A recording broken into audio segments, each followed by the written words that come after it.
IPL 17 సీజన్లో Nitish Kumar Reddy highlight అయ్యాడు. Sun Risers Hyderabad తరపున ఓ వెలుగు వెలిగాడు. వచ్చిన అవకాశాలను పర్ఫెక్ట్ గా వినియోగించుకున్నాడు. అయితే వచ్చే సీజన్ కు మెగా వేలం జరగబోతోంది. యువ ప్లేయర్ ను సన్ రైజర్స్ హైదరాబాద్ రిటైన్ చేసుకుంటుందా లేదంటే వేలానికి పంపుతుందా అనేది ఆసక్తికరంగా మారింది. రిటైన్ చేసుకుంటే భారీ మొత్తం దక్కుతుంది. వేలానికి వెళ్లినా భారీ ధర పలికే అవకాశం ఉంది. దీంతో వచ్చే సీజన్ కు ముందు నితీష్ కుమార్ రెడ్డి జాక్ పాట్ కొట్టడం ఖాయమని చర్చ జరుగుతోంది. వచ్చే సీజన్ కు ప్లేయర్ల రిటెన్షన్ పై ఇంకా బీసీసీఐ ఎలాంటి అధికారిక ప్రకటన చేయలేదు. కానీ 3+1 రిటెన్షన్ రూల్స్ ను ఫాలో అయ్యే అవకాశం ఉంది. ముగ్గురు ప్లేయర్లను నేరుగా రిటైన్ చేసుకుని మరో ప్లేయర్ ను వేలంలో రైట్ టు మ్యాచ్ గార్డ్ నిబంధనతో దక్కించుకోవచ్చు. అంటే 4వ ప్లేయర్ ను ఏదైనా ఫ్రాంచైజీ కొనుగోలు చేయాలనుకున్నప్పుడు అదే ధరకు పాత ఫ్రాంచైజీ తీసుకోవచ్చన్నమాట. గత నిబంధనల ప్రకారం అయితే రిటైన్ చేసుకున్న తొలి ప్లేయర్ కు ఫ్రాంచైజీ 16 కోట్లు ఇవ్వాల్సి ఉంటుంది. రెండో ప్లేయర్ కు 12 కోట్లు చెల్లించాలి. మూడో ప్లేయర్ కోసం 8 కోట్లు ఖర్చు చేయాలి.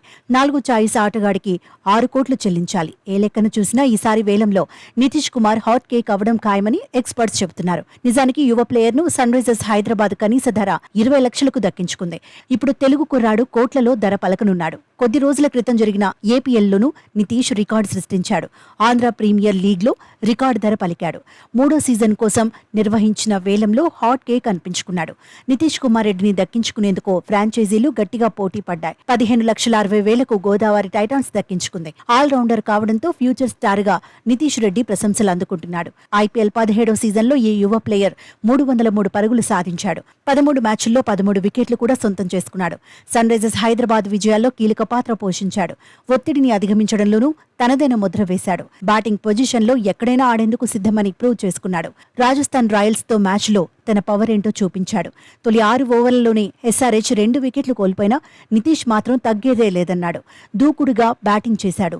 42 బంతుల్లోనే 76 పరుగులతో అదుర్స్ అనిపించాడు. 21 సంవత్సరాల నితీష్ కుమార్ రెడ్డి గంటకు 140 కిలోమీటర్లకు పైగా వేగంతో బౌలింగ్ చేశాడు.